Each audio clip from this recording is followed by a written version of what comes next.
Sharma, India news, Delhi.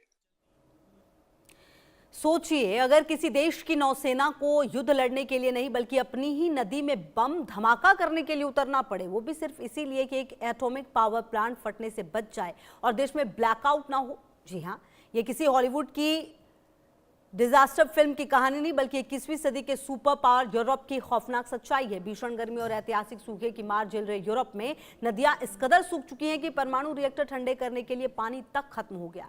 Romania में चट्टानें dynamite से उड़ाई जा रही हैं। हंगरी में देश की आधी बिजली बनाने वाला न्यूक्लियर प्लांट चंद घंटों की सांसें गिन रहा है। एक खास रिपोर्ट।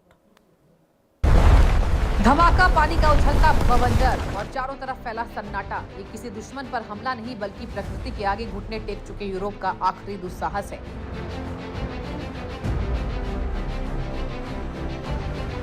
रोमानिया की नौसेना को डेन्यूब नदी पर डायनामाइट का इस्तेमाल करना पड़ा ताकि चट्टानों को तोड़कर पानी का रुख उस एटॉमिक रिएक्टर की तरफ मोड़ा जा सके जो बिना पानी के कभी भी बड़े हादसे का सबब बन सकता है। यूरोप की जीवन रेखा कही जाने वाली ऐतिहासिक डेन्यूब नदी अब मौत के मुहाने पर खड़ी है। नतीजा यह है कि रोमानिया को अपने 2 में से 1 परमाणु रिएक्टर को पहले ही बंद करना पड़ा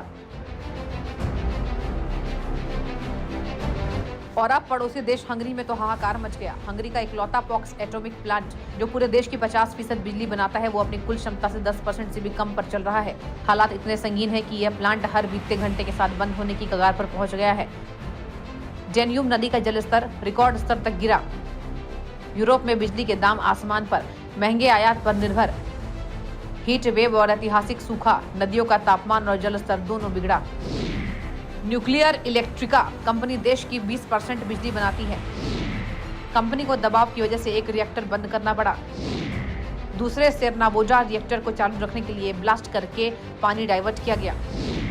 2 गीगावाट क्षमता वाला पॉक्स प्लांट देश की लगभग 50% बिजली बनाता है, जो जलस्तर गिरने के कारण 10% से कम क्षमता पर चल रहा है।